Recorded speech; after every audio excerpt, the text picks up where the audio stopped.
Welcome to Breakfast with Champion. I'm Jeff, and this is Ernest Ulrich from the Sports City Cafe. We've renamed it this week. Talking about football, high school, college, and the NFL. We got some big things to talk about in the college arena, and things are switching up a little bit in the NFL. But first, we're going to talk about what's going on in prep football. Ernest, how you doing this morning? Doing great. Trying to recover from this Cruising the Coast week. We had a great week.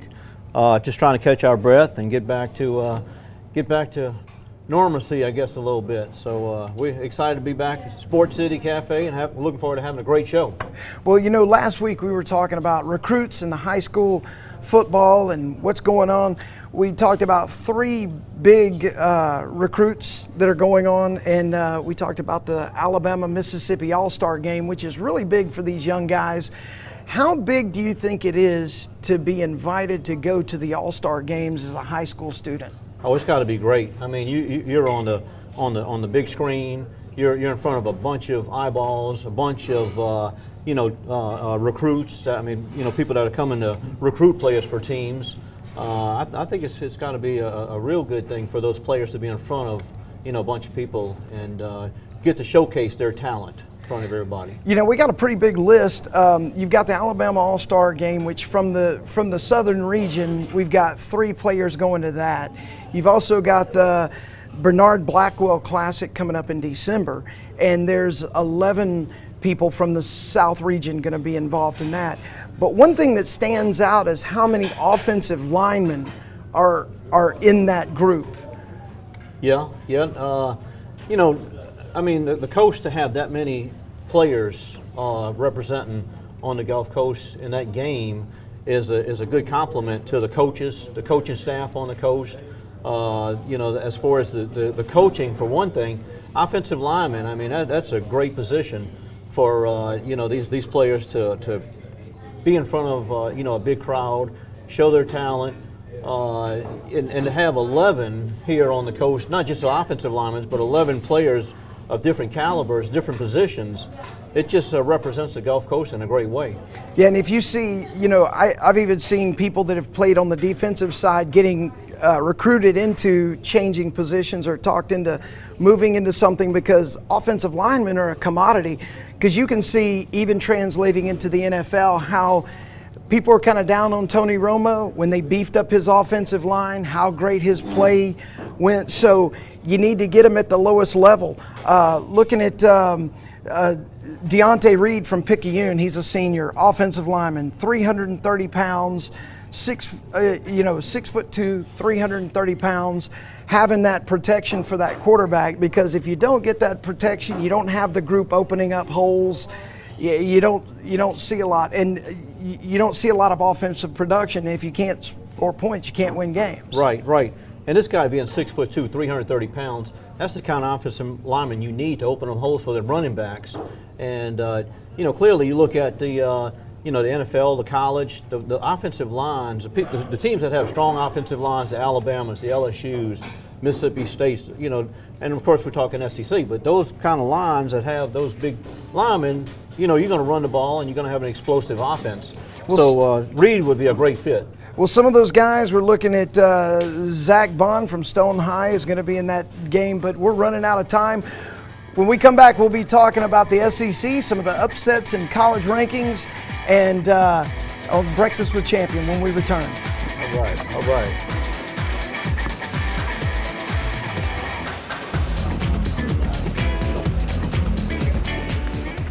Vic Dion at Champion. Shopping online for a vehicle drives me crazy. We have a website, but in order to stay competitive, we have to put every discount available, which most people don't qualify for. You own a horse, you get $500. You got a hamster, you get another $1,000. It's that ridiculous, and I don't like it. Come on over to Champion. Let's visit the websites together. All of them. At Champion, you're still going to find the best price on the coast. Check us out during Ram Power Days at Champion.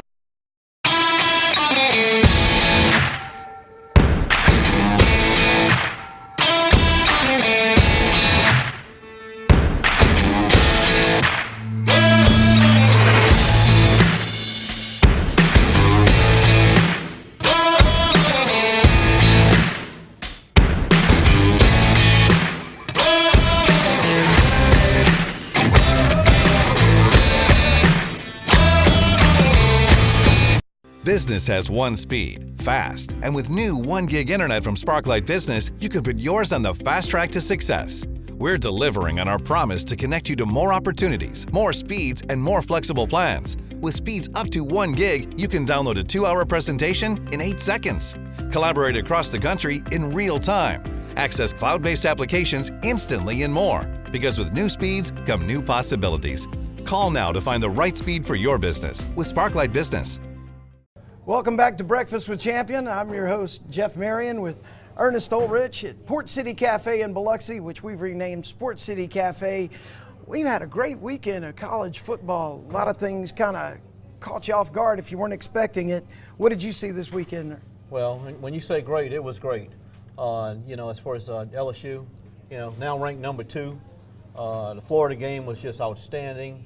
The first half was, 21-21 at halftime, and then Florida comes out and, takes the lead 28-21. The crowd was like, whoa, okay. And then offense comes back on the field, and they put up 21 consecutive points, win the game 42-28. They're looking good, At any time in that Florida game, were you thinking, can LSU really go up and give Alabama a game? What were your thoughts looking at how the defense was playing against Florida's backup quarterback? Oh, yeah. I'm looking for the Alabama game just being a shootout. I mean, you got 2 good defenses they've got some weaknesses. Alabama's, defensive line is not what it has been in the past. LSU's defensive line, same thing there. They get pressure at times, but for them to, Let's talk about something that really matters. And college football does matter. Just like you said, it was a great weekend for college football, no matter who you played, except for maybe Georgia and a few other teams that were supposed to win lost. My team, Southern Miss, won big, beat a team that had beaten them twice back-to-back. And our quarterback had a tremendous game. I think he had 450 yards of passing, and our defense stepped up and held North Texas State to the lowest offense that they've had all year. But Saturday was one of the best days for college football, and everybody thought LSU was going to lose that game there for a while, just like you said. But it doesn't get any better than Saturday. Now, the AP poll and the coaches poll are a little bit different, but you see number 1 is Alabama, of course. LSU jumps everyone up to number 2, and then Clemson falls to number 3. Is there a surprise in that to you? Because usually the champions stay the champions until they're thrown off. Yeah, well, I think what they're doing there is they're going to hype this Alabama LSU game up. They want it to be number 1, number 2. LSU's got Mississippi State this week up in historic Vegas. We're going to have to go up there and listen to the cowbells. Yeah. But I don't foresee that being a whole lot. State's going to give them a tough game because it's a rivalry. The week after, they've got Auburn in Baton Rouge, and you know how tough it is for them Auburn to come in and win in Baton Rouge. So I foresee it going 1-2, LSU Alabama until that game comes on. Ernest, let me just remind you, anything can happen in the SEC.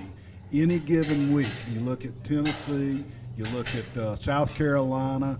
So I wouldn't count my points before I get up to Starkville because they have a pretty good team. Well, Tennessee had a tremendous upset there, but Mike, what do you think of the Gamecocks? They're good. Time out. Can we talk about some SEC football here? Well, speaking of Tennessee getting a win this weekend, look who stepped up. Absolutely. We got a volunteer. We got a volunteer over here. I mean, our new quarterback, he's stepping up. I mean, if you saw that hit he took and then he's jumped up like he's ready to go, we're good. He was acting like Joe Burrow, wasn't he? Absolutely. It was a great game this past weekend. So what did you see out of that Tennessee game that made you say, okay, we're back? It was attitude. If you looked at the sidelines in the prior weeks, you didn't see a lot of spunk. Mm-hmm. But in this past weekend's game, they were in it. They were all focused. They were ready to go, and it showed. It's like somebody had the paddles and said clear and went. Exactly. Exactly. All of a sudden they said, "Oh, we can win. We're going to win this game." You know, and they were all into it. Yes. Well, I was impressed with the win that Tennessee had this weekend, and where do you think that puts them? Do you see them rising up and being able to knock out the rest of the season? Well, you know, the week before they played Georgia, and in the first half they looked like a totally different team in the first half when they played Georgia. Now the second half they look back to the normal Tennessee. Exactly. But you've seen some life there, that they had some energy. They had the team that could do something, and they put it together for 4 quarters against Mississippi State. And hey, you know, Tennessee, they got Alabama this week. You know, yeah. Maybe they'll they might, you know, keep it going. Well, you know, in the SEC, on any given week. Oh yeah. Okay, just saying. Well, Georgia drops down to number 10 after being tied at number 3. The Gamecocks put up a fight, and at first I thought it was going to be like one of those Alabama games where they score a little bit, but when they stayed in the game, how impressed were you with the Gamecocks' performance? I mean, when you get a win, that's impressive, but I mean, their ability with how many string quarterback was that? I mean, he was not their starter. Third string. You know, I haven't really been impressed with pretty much any of the SEC teams as far as, you know, durability, I'll say. That's a pretty bold statement. It's a pretty bold statement. Now, Alabama, Yeah. Georgia, they're the standards, okay? But think about it. Missouri, who's Missouri played? Okay, we can beat Missouri. We're going to beat Missouri. Now, you could use that same argument talking about Alabama. Have they really played the toughest teams out of all the SEC teams so far that have played? No. You look at LSU. They went against Texas in Austin. Texas' backyard, beat them there. Now this week they come up against Florida. You know, so they've beaten 2 top 10 teams already to start the season. Alabama, I don't think they've played a top 25 team yet this year. So, you know, there's a difference right there. You know, you look at Tua, you know, anybody can throw the ball to wide open receivers. You know, so that's what I look at Tua right there. So, you know, eventually. Now, this weekend with Texas A&M, they were doing some things early, like with their play-action pass, that were freezing safeties, that were keeping some people open. It seemed like the coaching got away from the plan that was keeping them in the game, and it looks like they just out-coached. What are your thoughts on that? I think you're absolutely right. They were out-coached. And, you know, that's where it's got to start. You know, you got to have the right coaching for the players you have to make it work, and I didn't see that. Yeah, and not to say that Alabama's not a great team. They are a great team. Yes. But the coaching staff has them prepped. They don't let anything get them rattled. Exactly. And they're able to stay in any game. And it's kind of like the LSU game this weekend against Florida. They were going blow for blow. All of a sudden, that interception by Stingley turned the tides, Exactly. and then they went from being a blow for blow to then they're 2 steps ahead. Mm-hmm. Yeah, the long touchdown pass pretty much sealed it. When Burrow hit the long touchdown pass, but yeah, so we're going to get to another segment and go from there. Absolutely. We'll be back after these words.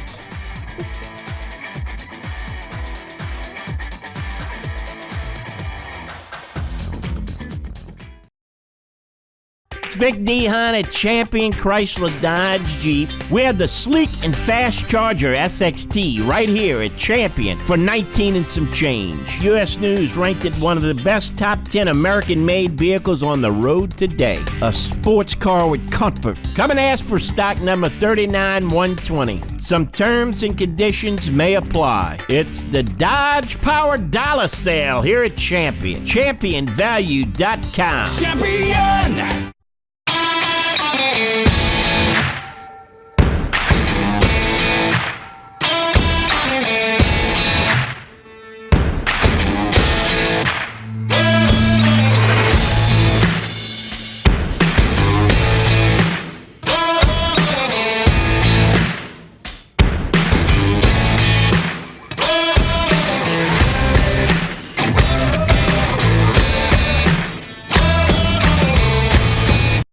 This town is on the move, and we're moving forward with you.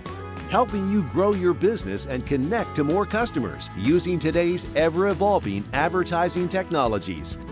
Now we're taking our commitment to you one step further, connecting people to one another, connecting your business to the world, connecting what's now to what's next. Sparklight Advertising.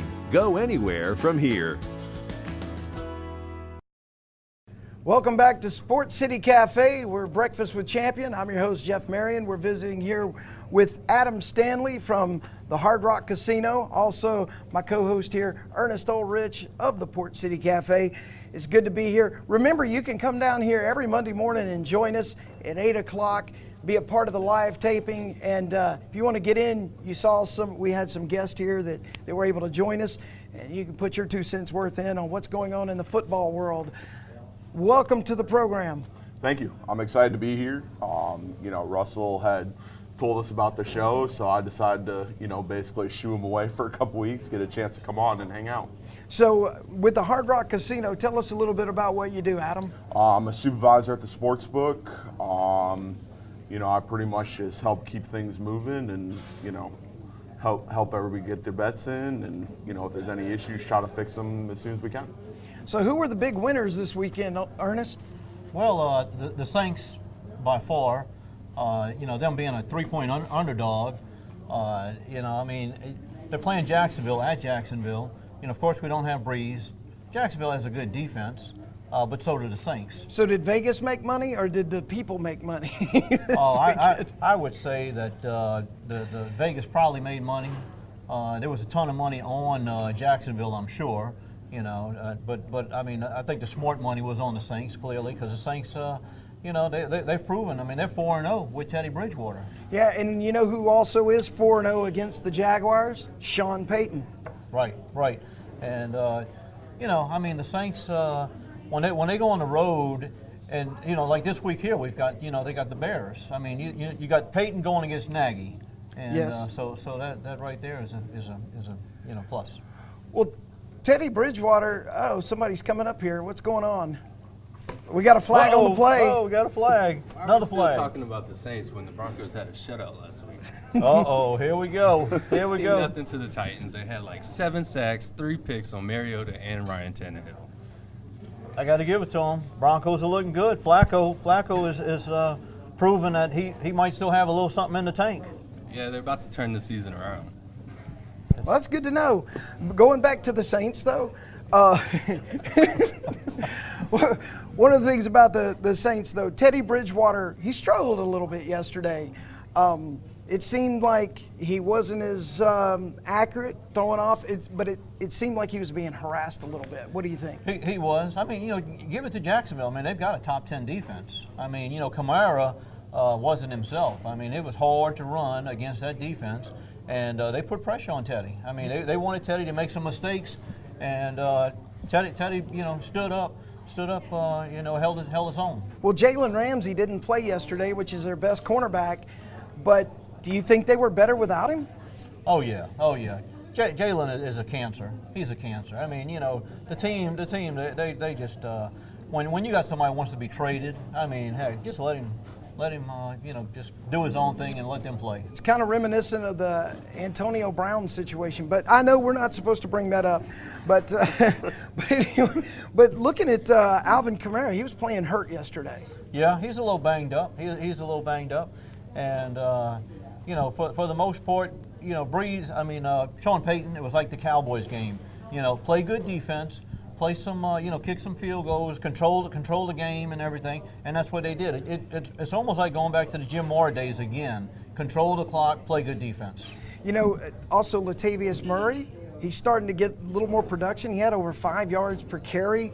Do you think Sean needs to find a way to get him more involved in the game? Oh yeah. When they had the guy that went to the Ravens, Kamara's, I can't think of his name, Mark Ingram. When they had Mark Ingram, he was more involved in the offense.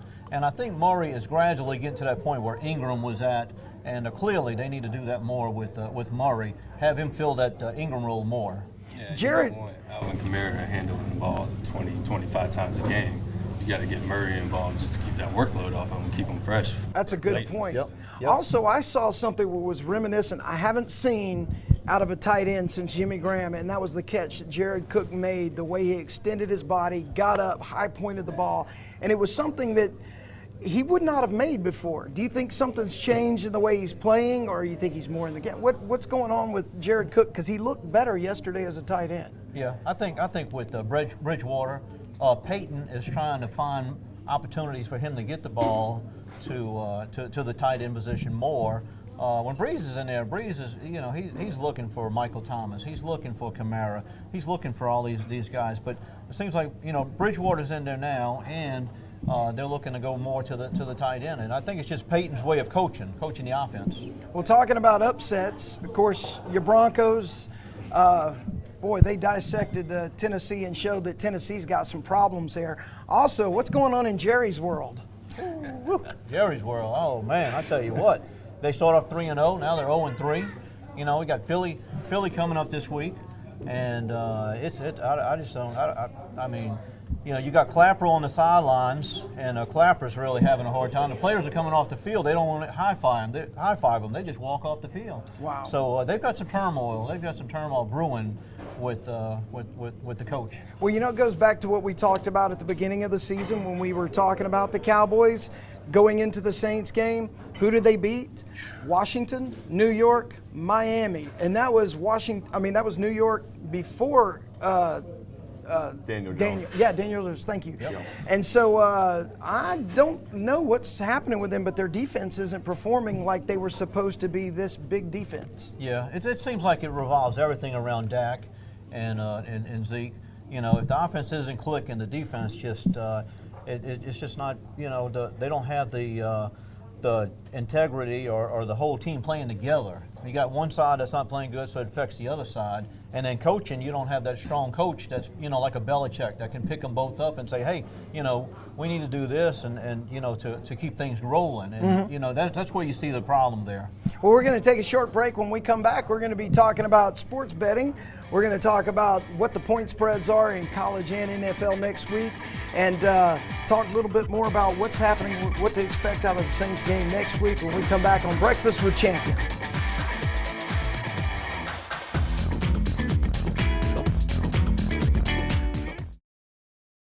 Hey folks, feeling like a bit of adventure? Well, we got it for you. The Jeep Cherokee Latitude Plus right here at Champion for 19 and some change. That's right, you heard it right. 19 and some change for a Cherokee Latitude. A JD Power 5-star rating. Come on in and ask for stock number 69059. Some terms and conditions may apply. It's time for Jeep Adventure Days here at Champion. ChampionValue.com. Champion!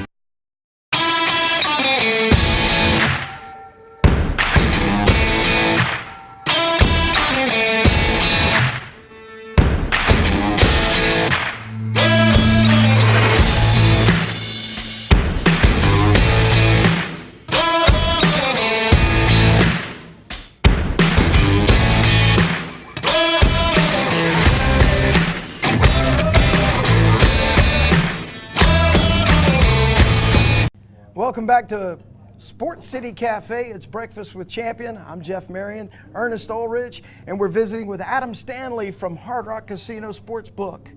Welcome to the program. Thank you. It's good to be here, ready to talk some sports betting. This is the part where we talk about how you might have an opportunity to make some money.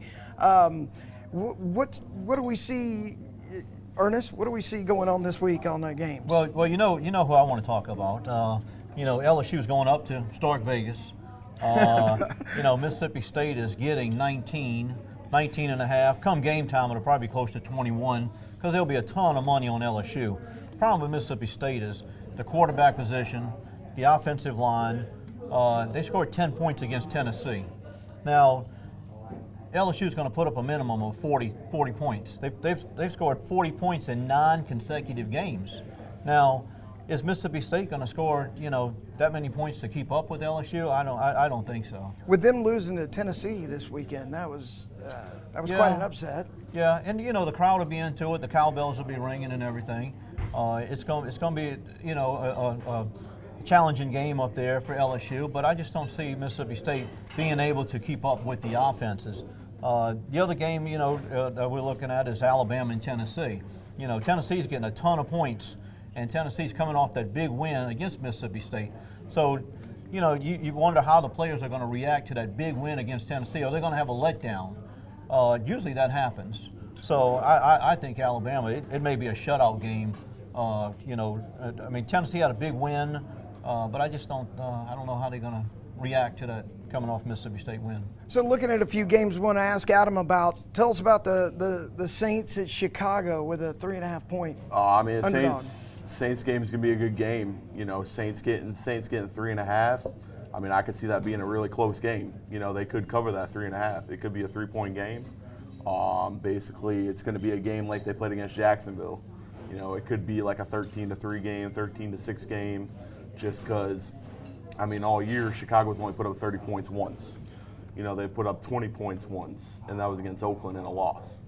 So I could definitely see the Saints covering on the road, in a close game. It looks like Vegas is seeing it being about like a 20-17 type game or something like that, because the over-under is like 35.5 points? 39. 39 points. And I'm definitely going to bet the under.